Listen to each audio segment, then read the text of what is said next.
Ready? Okay, this is part 2 for the pizza.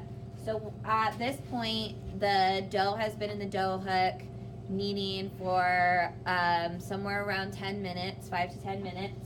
And now I'm gonna go ahead and take it off the dough hook here. And my dough is going to be sticky at this point, and we're going to hand knead, but we need to make sure that we add flour, because you can see that it's a little bit too sticky. Like, it's soft, but it's a little too sticky, okay? I also, when the video wasn't recording, added additional flour while it was in the dough hook. In the first part of the video, I said I didn't need to add flour, but I looked at it and I added probably somewhere around 2 to 4 tablespoons of flour at that point when it was in the dough hook. It's still a little sticky, so we're gonna sprinkle our counter right here. Then you wanna take the dough and you want to take all your edges and tuck them under so it creates a nice sphere like this. So as we can see, it's a nice sphere, okay. Then what you're going to do is you're going to take your hands and kind of cup them around the dough like it's like maybe you're taking someone's face in your hands like this, okay? And you're just going to circle it around like this.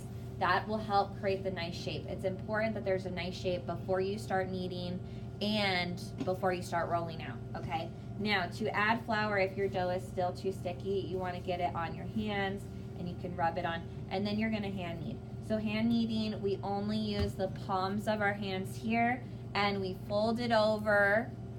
Okay, we push and fold and push, okay? So that is the key part to hand kneading. You're gonna do this for 1 to 2 minutes, which doesn't seem like a long time, but when you're hand kneading, 1 to 2 minutes can seem like an eternity.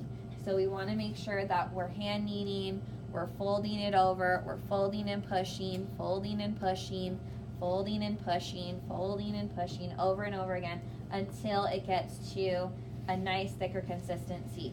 I know that my dough is getting to a good consistency by the texture. If I push it in and it starts to spring back at me, then it's getting to where it needs to be. We're not gonna have time in this class to get the dough to a really good texture where it springs back immediately. But if it starts to spring back like that, you're on your way. If I was at home, I would definitely hand knead it for longer if I had time to do that. How you know that your dough is ready? You can take a small piece of it. Now, you can't do this at school because, like I said, we don't have time, but this is for at home. You take a small piece of it and you flatten it out like this so it creates a little flat, and then you hold it up to the light, and what you want to do is you want to stretch the dough, and it should be able to stretch. And if you could stretch the dough out and it gets so thin that you can almost see through the dough without it tearing, that's really good gluten development. But I've also been, see how I just ripped it like that? We don't want to do that. But if I had more time, I could get it to the point where I could fully stretch it out like that without it tearing. If you're able to fully stretch it out so it gets so thin, where it's called window pane is what they call it in culinary.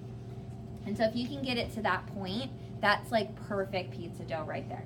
Okay, so at home, I want you, if you have time, to make pizza, practice doing this method, and do need extra kneading for longer than I'm showing you in this class, and that's how you can help get that, okay? Now, if I was also at home, before I did any of this kneading, I would have set it in a bowl, sprayed the bowl before with cook spray, and then put plastic wrap over it and let it rise for about 2 hours in a warm place or in the fridge for 8 hours, okay? So at home, you want to let it rise before you do the rest of your kneading, okay? So after the dough hook part, I would have let it rise, and then I would have punched it down, and then I would have done this hand kneading part. But at school, we don't have time for the rise, so I just want you to know that that will help contribute to that window paning that you want to do to get your dough to be in that perfect section. A great pizza dough video to watch, there's one by Alton Brown where he makes pizza, and it's a really, really great one to watch to help you learn